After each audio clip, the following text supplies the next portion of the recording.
जय सिया राम दोस्तों। तो आज हम बात करने वाले हैं विष्णु भगवान के नारायण नाम के बारे में और उनके इसी स्त्रोत के बारे में जो उनके इसी नाम पर है, जिसे कहते हैं नारायण स्त्रोत। तो इसका पाठ कैसे करना है, इसके लाभ क्या क्या होते हैं, भगवान के नामों का अर्थ क्या है, ये सब हम विस्तार पूर्वक इस वीडियो में जानेंगे। तो चलिए कर लेते हैं टॉपिक को स्टार्ट। ऐसे तो भगवान विष्णु के अनेक नाम हैं, जैसे कि हरि, अच्युत, जनार्दन, अनंत, पुरुषोत्तम आदि। इन सभी नामों का अपना महत्व होता है, पर भगवान विष्णु को नारायण के रूप में भी जाना जाता है। लेकिन क्या आप ये बात जानते हैं कि भगवान विष्णु का जो है नारायण कैसे कहलाए? चलिए इसके पीछे जानते हैं एक कथा के बारे में, उसके बारे में भी हम बात कर लेते हैं। पौराणिक कथाओं के अनुसार भगवान विष्णु के अनंत भक्त देवर्षि नारद भगवान विष्णु को नारायण कहकर पुकारते थे। जल का पर्यायवाची शब्द होता है नीर, जिसे संस्कृत में उपयोग करते समय कुछ विशेष स्थितियों में नर भी कहा जाता है। नारायण का शाब्दिक अर्थ होता है जल जिसका प्रथम अयन या अधिष्ठान यानी रहने का स्थान हो।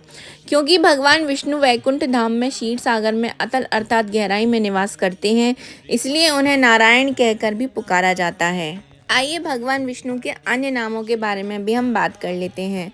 भगवान विष्णु का नाम होता है विष्णु। इसका अर्थ होता है कमल जैसे नयन, चतुर्भुजी और कौस्तुक मणि जैसे सुशोभित होने और सर्वत्र व्यापक होने के कारण नारायण भगवान को विष्णु भी कहा जाता है। हरि नाम का क्या अर्थ है? भगवान विष्णु जगत के पालनकर्ता होने के साथ साथ दुख हरता भी हैं, इसलिए उन्हें हरि कहकर भी संबोधित किया जाता है। अच्युत नाम का क्या अर्थ है? भगवान विष्णु के इस नाम का मतलब होता है जिसे नष्ट ना किया जा सके और जो अमर हो।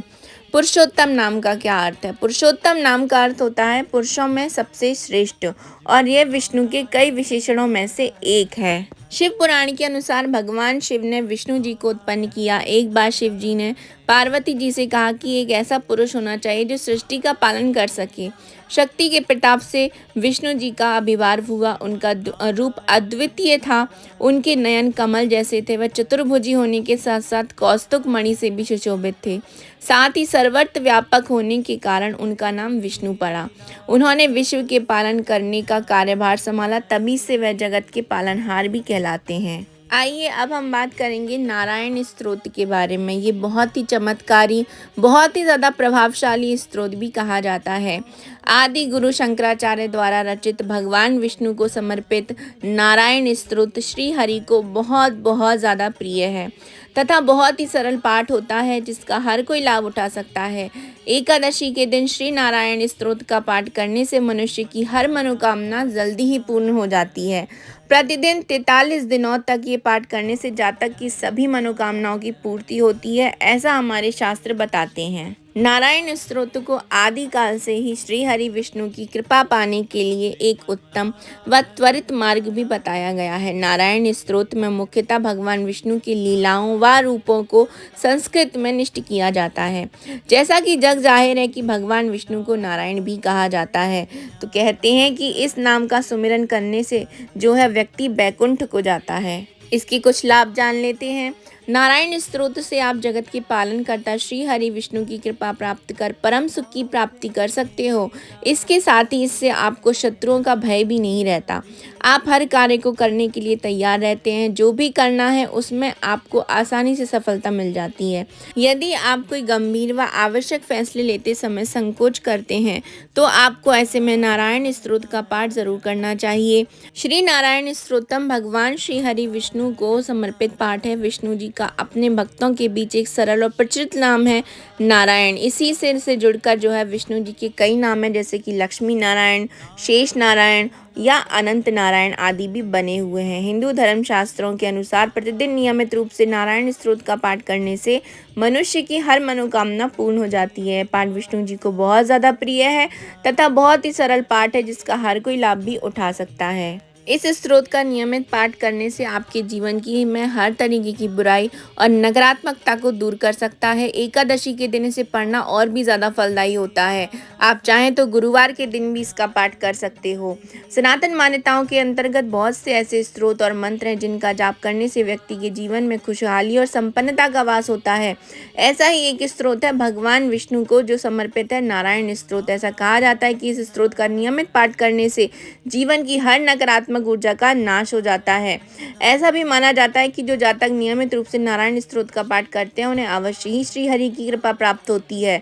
इतना ही नहीं, जीवन में चल रही बुराइयों से भी उन्हें मुक्ति मिलती है। वे जातक जिन्हें लगता है कि उनके जीवन में बहुत ज़्यादा नकारात्मकता है या कुछ भी सही नहीं चल रहा है, तो उन्हें अवश्य ही इस स्तोत्र का पाठ या जाप करना चाहिए। मान्यता है के अनुसार एकादशी के दिन इस स्तोत्र का पाठ करने से अत्यंत अत्यंत लाभदायी आपको ये होता है। जो भी व्यक्ति नारायण स्तोत्र का पाठ करते हैं उन्हें अवश्य ही श्री हरि की कृपा प्राप्त होती है। नारायण स्तोत्र सकारात्मक ऊर्जा के प्रभाव को आपके घर में बढ़ा देता है। अगर आपको इसके सर्वश्रेष्ठ परिणाम आप देखना चाहते हैं तो आपको इसका पाठ कैसे करना है, आइए जानते हैं। सर्वश्रेष्ठ परिणाम प्राप्त करने के लिए आपको भगवान विष्णु जी की मूर्ति या तस्वीर के सामने सुबह स्नान करने के बाद सुबह नारायण स्तोत्र का पाठ करना चाहिए।